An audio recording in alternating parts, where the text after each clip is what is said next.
বলছেন আসসালামু আলাইকুম ওস্তাদ। ওয়ালাইকুম আসসালাম রহমতুল্লাহ। কোরআন তেলাওয়াতের শুরুতে আউযু বিল্লাহি মিনাশ শাইতানির রাজিম পড়া কি সুন্নাত না ওয়াজিব? সুন্নাত, এটি ওয়াজিব নয়। জি, যদি ওয়াজিব হয় তাহলে নামাজের সময় সূরা ফাতিহার শুরুতে আউযু বিল্লাহ পড়তে হয়, ওয়াজিব নয় বললাম। জি, সুন্নাত, এখানেও সুন্নাত। তাহলে যদি আউযু বিল্লাহ পড়া ওয়াজিব হয় তাহলে বারবার তাহলে নামাজের সময় আউযু বিল্লাহ পড়তে ভুলে গেলেই কি সাহসিদা দিতে হবে? না, সাহসিদা দিতে হবে না, আর এটি ওয়াজিব নয়।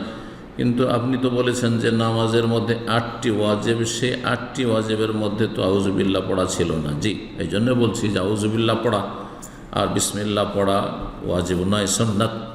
তবে যারা সূরা ফাতিহার একটি অংশ বা আয়াত বলছেন, প্রথম আয়াত বিসমিল্লাহির রহমানির রহিম, যেমন শাফি মাযহাবে, আর তারা এই জন্য উচ্চস্বরে বিসমিল্লাহ পড়ে, তাদের কাছে বিসমিল্লাহ পড়া ওয়াজিব, কিন্তু আউযু বিল্লাহ পড়া ওয়াজিব নয়, সুন্নাত। যদি একটু খুলে বলতেন। জি, যেমনটা বললাম যে আউযু বিল্লাহ পড়া সুন্নাত, পড়লে ভালো নেকি, আর যদি কেউ না পড়লে শয়তান অনিষ্ট থেকে নিরাপদ থাকবে এবং শয়তান সুযোগ পাবে না আপনার সলাতে, তেলাওয়াতে। আর যদি না পড়ে তো সলাতের কোনো ক্ষতি হবে না, একটি সুন্নত ছুড়লো, অতটা নেকি কমলো।